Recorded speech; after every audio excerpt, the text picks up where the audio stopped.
नमस्कार, आपका बहुत बहुत स्वागत है। मैं हूं आपके साथ वर्षा शर्मा। रुक करेंगे मध्य प्रदेश की खबरों की ओर। मुख्यमंत्री डॉक्टर मोहन यादव के मुख्य अतिथि में उज्जैन के नानाखेड़ा स्टेडियम में लोकार्पण और भूमि पूजन कार्यक्रम का आयोजन किया गया। इस अवसर पर मुख्यमंत्री ने लगभग 129 करोड़ की लागत से होने वाले विभिन्न विकास कार्यों का लोकार्पण और भूमि पूजन कर क्षेत्रवासियों को महत्वपूर्ण सौगातें दी। कार्यक्रम को संबोधित करते हुए मुख्यमंत्री डॉक्टर मोहन यादव ने कहा कि आगामी सिनेस को ध्यान में रखते हुए उज्जैन में आधारभूत संरचनाओं को मजबूत किया जा रहा है। नागरिक सुविधाओं के विकास को प्राथमिकता दी जा रही है ताकि देश विदेश से आने वाले श्रद्धालुओं को सुरक्षित और सुव्यवस्थित सुविधाएं उपलब्ध करवाई जा सकें। बाबा महाकाल की कृपा है। प्रत्येक श्वास श्वास से हमको हमारा जीवन बाबा महाकाल का स्मरण कराता है। इसलिए महाकाल कहाँ है? मंदिर में नहीं, ये जीते जागते हमारे शरीर के अंदर महाकाल है। आंख बंद करो, यही महाकाल आ जाते, ये आनंद की वर्षा करते, एहसास कराते रोम रोम से हमारे सबके बीच में। और इसीलिए जो होता है करते हो तुम कन्हैया, मेरा नाम हो रहा है। ये भगवान की लीला, ये परमात्मा की लीला। ये उनने कर दिया, उनने कर दिया, उनने कर दिया, कोई किसी ने नहीं कर दिया। करने वाले हमारे देवता है और इनके लिए ये दोनों देवता भी इतने आनंद वाले हैं। भगवान महाकाल के दर्शन करो और साक्षी गोपाल नहीं करो तो दर्शन अधूरे रहते हैं। गोपाल मंदिर जाओ और हर हर महादेव नहीं करो तो महादेव का आशीर्वाद गोपाल जी का दोनों का नहीं मिलता। और दोनों के लिए बहुत सुंदर वाक्य। कभी आप दर्शन करने जाओ तो एक बात जरूर याद रखना, इतना सृष्टि के नियंताओं ने नियम बनाया है, शिवाय नमः विष्णुवे नमः, शिवाय नमः विष्णुवे नमः। आप बैठो, आधे मिनट के लिए आंख बंद करो, इस मंत्र का जाप करो, दोनों आशीर्वाद देने आपके समय अपने आप आशीर्वाद आपके पास आ जाएगा। हम सब आज जब यहाँ विकास के लिए अलग अलग कामों की सौगात के लिए आए तो सच में इस नगरी की गाथा गाते गाते तो न तो मैं थकने वाला हूं और न आप साथ देने में थकने वाले हो। इस उम्मीद के साथ हम यहाँ बैठे हैं क्योंकि हम और आप अगर मध्य प्रदेश में काम कर रहे हैं, उज्जैन में काम कर रहे हैं, तो ये यशस्वी प्रधानमंत्री नरेंद्र मोदी जी का जोरदार अभिनंदन करें, जिनके कारण से बदलते दौर का भारत बदलते दौर की कहानी लिख रहा है। और उस कहानी के अध्याय में हमने अपने खुली आंखों से देखा है, जब यशस्वी प्रधानमंत्री स्वयं बाबा महाकाल के महालोक का लोकार्पण करने आए तो ऐसा लगा कि हमने तो कभी वो स्वर्ण पक्षी नहीं देखा जो स्वर्गलोक से आता है और अपनी आभा बिखेर कर कहां चला जाता है। लेकिन बाबा महाकाल के महालोक का विकास का दरवाजा खुलते देखा तो ऐसे लगा कि स्वर्ण पक्षी ने उज्जैन से अपनी उड़ान दुनिया में प्रारंभ कर दी। वो एहसास हमको कराया। हमारे लिए परमात्मा की कृपा है। प्रधानमंत्री के आशीर्वाद के बाद ये अपना मध्य प्रदेश का परिदृश्य पूरा, और मध्य प्रदेश क्यों पूरा देश ही बदल रहा। हर एक जगह नई रोज कहानी, प्रकार के माहौल, और किसी भी क्षेत्र में कोई कमी कसर नहीं है। हर क्षेत्र में भारत आगे बढ़ रहा है। अब तो बच्चों का क्रिकेट हो, बड़ों का क्रिकेट हो, महिला का क्रिकेट हो, पुरुष का क्रिकेट हो, शिवेन भैया मौजूद है। जहां तहां ऐसे छक्के लगते कि जीत के लिए बाउंड्री भारी जाती, बॉल अंदर आने का कालम ही नहीं। लगातार हर क्षेत्र में कौन सा क्षेत्र छूट रहा है? कोई ओलंपिक ऐसा बाकी रहने वाला नहीं जहां से भारत की टीम जाए और वो खाली हाथों आ जाए। ध्यानचंद के बाद हॉकी की टीम के अलावा वर्षों तक ये फलक और भारत का झंडा तरसता रहता था कि काश एक पदक 100 करोड़ से ज्यादा आबादी वाले ले आए। लेकिन बड़ा दुर्भाग्य के साथ कहना पड़ेगा, ये अगर यश मिलना प्रारंभ हुआ तो हमारे प्रधानमंत्री के 2014 के बाद अनवरत रूप से हुआ। जोरदार अभिनंदन करें यशस्वी प्रधानमंत्री के माध्यम से। इसीलिए जब मैं स्टेडियम में बात कर रहा हूं, स्वर्गीय राजमाता सिंधिया का ये स्टेडियम, कई प्रकार के विकास के काम यहाँ मिल रहे हैं। अभी हमने अपने कितने विकास के काम करेंगे, लेकिन मेरे भाषण के समाप्त होते होते एक और सौगात इसी जगह के लिए भी मिलने वाली है जहां हम बैठ करके बात कर रहे हैं। आज हम यहाँ देख रहे हैं तो सिंह ये विश्व का सबसे बड़ा मेला है और आमतौर पे लोग घड़ी देखते हैं तो घड़ी सूर्य की परिक्रमा पृथ्वी लगाती है, इससे घड़ी का कैलकुलेशन होता है। 365 दिन में एक वर्ष पूरा होता है और 60 मिनट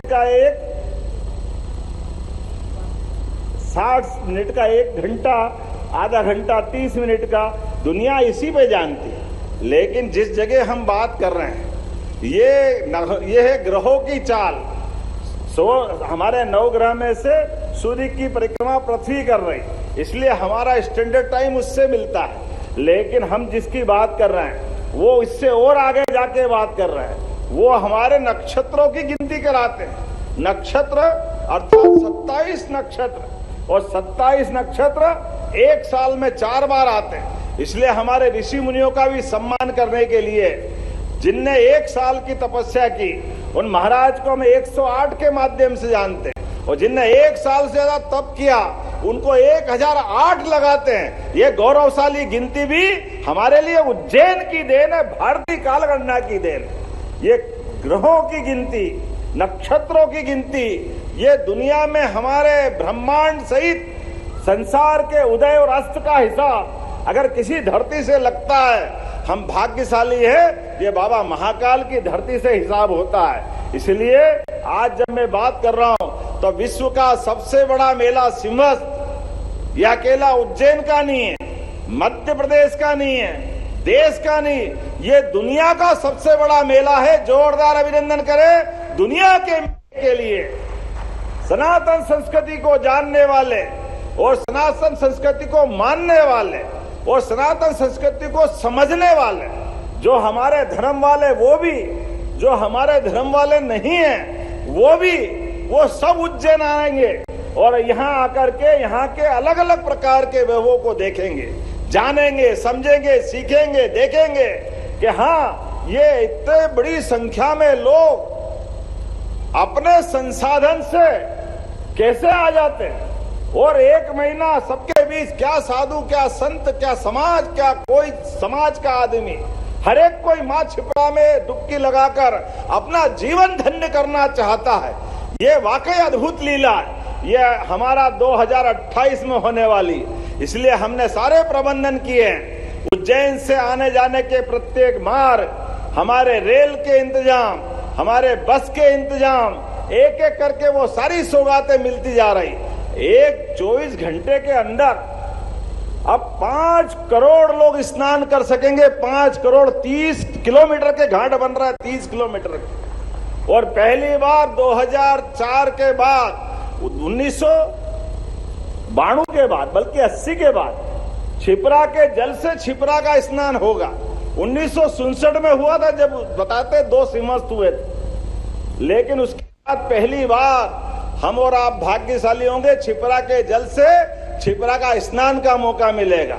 ये हमारा कान्ह नदी का पानी, इंदौर का सीवर का, इससे छुट्टी मिलेगी। ये हमारे किसानों की खेती में काम आएगा और आचमन करने और स्नान करने के लिए शुद्ध जल छिपरा का हम सबको मिलेगा। ये हमारा सौभाग्य रहेगा। और एक नहीं, ऐसी बहुत सारी बात। अब सिंहस्थ की तैयारी भी कैसे हो रही, वो सम्राट Vikramaditya hotel Satish ji higher secondary school था सालों से, कितने साल पुराना होगा, मुझे लगता है 100 साल पुराना है। लेकिन बाबा महाकाल के इस पास में इतनी अच्छी रुकने की व्यवस्था पूरे देश में नहीं है। जोरदार अभिनंदन करें, ये एक एक जगह का उपयोग कैसे कर रहे हैं। ये कोठी पैलेस हमारी वीरता का, वीर भारत न्यास के माध्यम से गौरवशाली अतीत है। कौरव पांडव का महायुद्ध हुआ, उस महायुद्ध में महारथियों ने अपनी अपनी भूमिका कैसे अदा की। काल के प्रवाह में अशोक का, चंडप्रद्योत का, विक्रमादित्य का, हर गौरवशाली अतीत को, उस कोठी के पुराने भवन को नया रूप दे करके वहां वीर भारत न्यास के माध्यम से हमारे हर काल की कहानी पुतले अपनी आंखों से बोलेंगे, अपनी उपस्थिति के माध्यम से। ऐसी एक नहीं, बहुत सारी बातें मैं बता सकता हूं, लेकिन अभी समय की कमी है। और कालचक्र थमा नहीं है, ये उज्जैन ने जान लिया है। परंपरा की पावन गोद में नवयुग का संधान किया। आओ मिलकर वचन ले हम, रुकने का नाम न होगा। महाकाल की इस धरती में विकास सदा अविराम होगा, अविराम होगा। विकास का ये कारवां लगातार चलता जाएगा। विकास के लिए हमारी सरकार प्रतिबद्ध है और आज प्रोजेक्ट स्वाध्याय के लिए कोडिंग फॉर ऑल और पोर्टल युवाओं के माध्यम से 3000 लोग प्रतिभा सिंटेक्स के मालिक अभी आए। आप बताओ, केवल निर्माण करने का काम नहीं, यहाँ के बच्चों को यही रोजगार मिले तो 3000 नए बहनों के लिए ये निनोरा के पास ट्रेनिंग का नया इंस्टीट्यूट चालू करा। जोरदार अभिनंदन करें। 3000 लोगों का यही रोजगार मिलेगा और 2000 लोगों का मक्सी के पास ये एक और इंडस्ट्री वाले जैक्सन वाले, जोरदार अभिनंदन करो जैक्सन वालों के लिए भी। सोलर प्लांट में जिनको काम करना, वो 2000 लोग उसमें काम करें और धीरे धीरे करके 8000 करोड़ का बड़ा कारखाना रहेगा।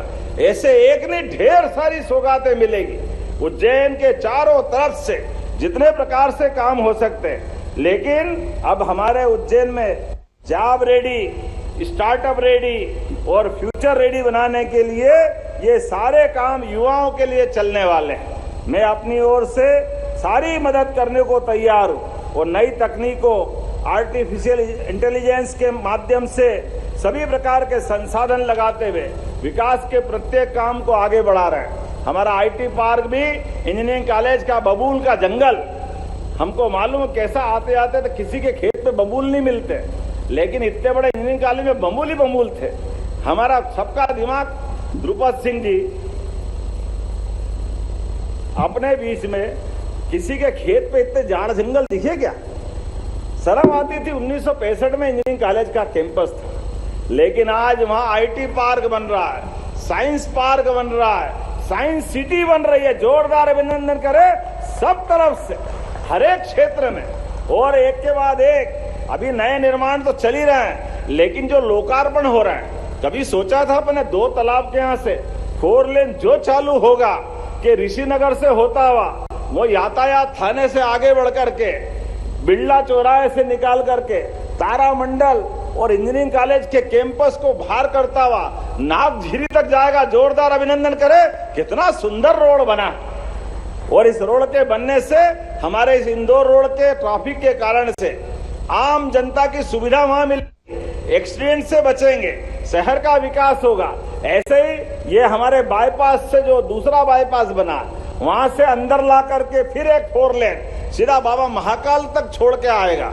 एक नहीं, 2 नहीं, अब तो जयसिंहपुरा नहीं है। विजय बाबू, डरने की जरूरत नहीं है। उधर रेल की पटरी से नीचे घुसड़ के आपको सीधे जयसिंहपुरा तक छोड़ के आएंगे। तापमान में गिरावट के साथ ग्वालियर शहर में घना कोहरा छाया हुआ है। सुबह के समय कोहरे की वजह से दृश्यता काफी कम हो गई है, जिससे आम जनजीवन प्रभावित हुआ। सड़कों पर वाहन चालकों को धीमी गति से चलना पड़ा और दूर तक देख पाना मुश्किल हो गया है। मौसम विभाग के अनुसार ठंड का असर फिलहाल बना रहेगा और आने वाले दिनों में सुबह शाम कोहरे की स्थिति यूं ही बनी रह सकती है। प्रशासन ने वाहन चालकों से सावधानी बरतने की अपील की है।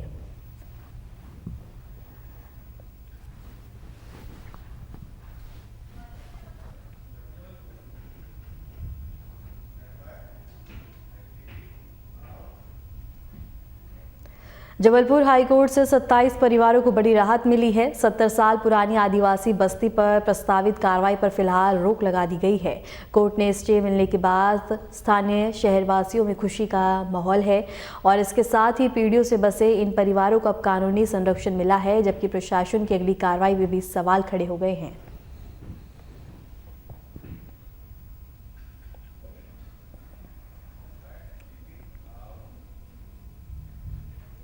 विदिशा की नई कृषि उपज मंडी के बाहर बता दें कि किसानों ने चक्का जाम कर दिया। फसल के दामों में अचानक गिरावट से नाराज किसानों ने व्यापारियों पर मनमाने भाव लगाने का आरोप लगाया।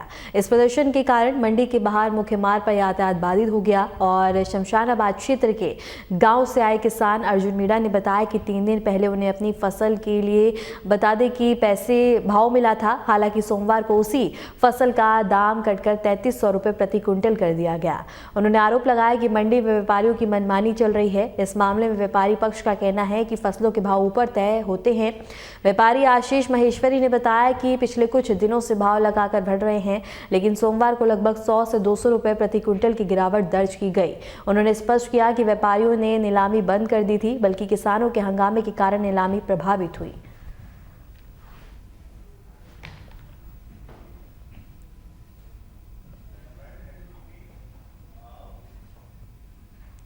कटनी में निगम आयुक्त पर अभद्र टिप्पणी का मामला अब तूल पकड़ता हुआ नजर आ रहा है। नो पार्किंग में खड़े वाहनों को लॉक करने की कार्रवाई के दौरान हुए विवाद के बाद बता दें कि निगम कर्मी भड़क उठे और काम बंद कर दिया। कर्मचारियों ने आरोप लगाया कि वाहन मालिक की तत्काल गिरफ्तारी की मांग की है। निगम दफ्तर से लेकर सड़कों तक विरोध का असर दिखाई दे रहा है। वहीं प्रशासन पर भी दबाव बढ़ता हुआ नजर आ रहा है।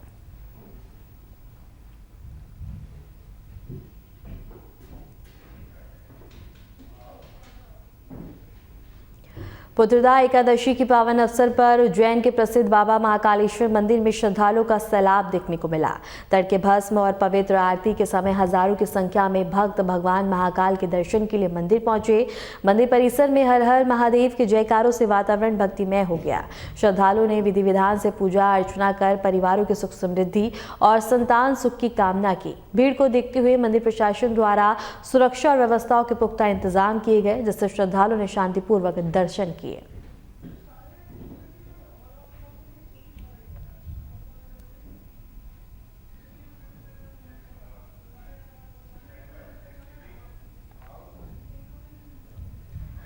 मुख्यमंत्री मोहन यादव ने उज्जैन स्थित बीजेपी कार्यालय में आयोजित विशेष कार्यक्रम में हिस्सा लिया। इस अवसर पर उन्होंने पार्टी के कार्यकर्ताओं और परिवारजनों के साथ संवाद भी किया और संगठन के मुद्दों पर अपने विचार साझा किए। कार्यक्रम में मुख्यमंत्री ने पार्टी की नीति, जन कल्याण योजना और भविष्य की योजनाओं पर भी प्रकाश डाला। उन्होंने सभी कार्यकर्ताओं से प्रदेश और जिले के विकास में सक्रिय योगदान देने की अपील की। कार्यक्रम के दौरान सौहार्दपूर्ण और उत्साही वातावरण देखने को मिला, जहाँ पार्टी के सभी सदस्य मिलकर संगठन और जनता की भलाई विषय में चर्चा में शामिल हुए।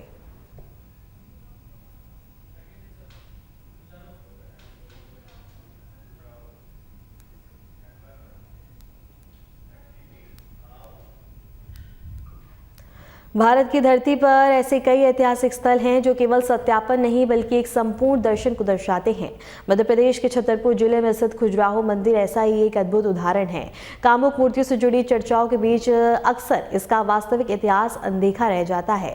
खजुराहो का 1000 साल पुराना ऐतिहासिक सच देखिए हमारी एक खास रिपोर्ट में। देश जहाँ इतिहास केवल ग्रंथों में नहीं बल्कि पत्थरों, मंदिरों और स्मारकों में जीवित है। मध्य प्रदेश के बुंदेलखंड भूमि पर स्थित खजुराहो मंदिर समूह भारतीय सत्यापन, कला और जीवन दर्शन का एक अनुपम उदाहरण है। खजुराहो को अक्सर उनकी मूर्ति कला के एक पक्ष से जाना गया है, लेकिन इसके पीछे छिपा 1000 वर्षों पुराना इतिहास आज भी उतना ही जीवित है। खजुराहो पत्थर में जीवित भारत का इतिहास, जहां मंदिर, मूर्तियां और दर्शन सुनाते हैं 1000 वर्षों की कहानी। सिर्फ मूर्तिकला नहीं, एक समृद्ध सभ्यता की कहानी। बुंदेलखंड की धरती पर उकेरा गया इतिहास, जिसे समझना भारत को शिलाओं में अंकित जीवन दर्शन, जहां कला, संस्कृति और समय ठहर जाता है। भारतीय सत्यापन का अमर धरोहर, चंद्रकालीन शिल्प का है उत्कर्ष, विश्व धरोहर, भारत की पहचान, खजुराहो में संस्कृति की छवि। खजुराहो मध्य प्रदेश के छतरपुर जिले में स्थित एक प्राचीन ऐतिहासिक नगर है। इतिहासकारों के अनुसार खजुराहो शब्द की उन्नति खजूर यानी कि खजूर के वृक्ष से मानी जाती है। कहा जाता है कि प्राचीन कला में यह पूरा क्षेत्र खजूर के पेड़ों से भरा हुआ था। 9वीं से 13वीं शताब्दी के बीच बुंदेलखंड क्षेत्र पर चैंदल वंश का शासन था। चैंदल शासक केवल शक्तिशाली योद्धा ही नहीं बल्कि कला, संस्कृति और धर्म के महान संरक्षण भी थे। राजा यशोवर्मन और धम्मदेव विद्याधर के शासनकाल में खजुराहो एक प्रमुख सांस्कृतिक केंद्र के रूप में उभरा। खजुराहो मंदिर का निर्माण लगभग 950 ईस्वी से लेकर 1050 ईस्वी के बीच हुआ। इतिहासकारों के अनुसार कभी भी यहाँ से बता कि अधिक मंदिर थे। समय, प्राकृतिक आपदाओं और ऐतिहासिक परिवर्तनों के कारण आज इनमें से लगभग 25 मंदिर ही शेष हैं। खजुराहो के मंदिर उत्तर भारतीय नागर शैली में निर्मित है। ऊंचे शिखर, संतुलित संरचना और बारीकी शिल्पकला इन मंदिरों को विशेष बनाती है। इनका निर्माण बिना चुने या सीमेंट के केवल पत्थरों को जोड़कर किया गया, जो प्राचीन भारतीय इंजीनियरिंग का अद्भुत उदाहरण है। खजुराहो की मूर्ति कला अक्सर चर्चा का विषय रही। इन मूर्तियों को केवल एक सीमित दृष्टिकोण से देखना इसके वास्तविक अर्थ को अधूरा कर देता है। खजुराहो की कला भारतीय दर्शन के 4 पुरुषार्थों को दर्शाती है: धर्म, अर्थ, काम और मोक्ष। ये जीवन के प्रत्येक चरण को स्वीकार करते हुए अत्यंत ही आत्मिक शुद्धता और मोक्ष की ओर मार्गदर्शन करती है। यह उल्लेख्य है कि मंदिर के गर्भगृह में इस प्रकार की कोई मूर्ति नहीं मिलती। खजुराहो मंदिर समूह धार्मिक समन्वय का एक उत्कृष्ट उदाहरण है। यहाँ शेष वैष्णव और जैन धर्म से संबंधित मंदिरों का निर्माण हुआ। महादेव, लक्ष्मण मंदिर और जैन समन्वय को दर्शाते हैं। 13वीं शताब्दी के बाद चंदेल वंश का प्रभाव धीरे धीरे कम होने लगा। राजनीतिक अस्थिरता और आक्रमणों के कारण खजुराहो उपेक्षित हो गया। घने जंगलों के बीच ये मंदिर सदियों तक दुनिया की नजरों से दूर रहा। सन 1838 में ब्रिटिश अधिकारी ने खजुराहो मंदिर का पूर्ण दस्तावेजीकरण किया। इसके बाद भारतीय सर्वेक्षण द्वारा इसके संरक्षण का कार्य प्रारंभ हुआ। खजुराहो मंदिर समूह को बता दें कि यूनेस्को विश्व धरोहर स्थल घोषित किया गया। आज खजुराहो भारत की संस्कृति पहचान का वैश्विक प्रतीक है। खजुराहो केवल मंदिरों का समूह नहीं, बल्कि भारतीय जीवन दर्शन का शिल्प रूप है। यह हमें सिखाता है कि भारतीय संस्कृति ने जीवन को पूरी स्वीकृति और गरिमा के साथ अपनाया। खजुराहो, जहाँ इतिहास, कला और आत्मा एक साथ बोलते हैं। Bureau report, RN TV। फिलहाल के लिए मध्य प्रदेश की खबरों में इतना ही। नमस्कार।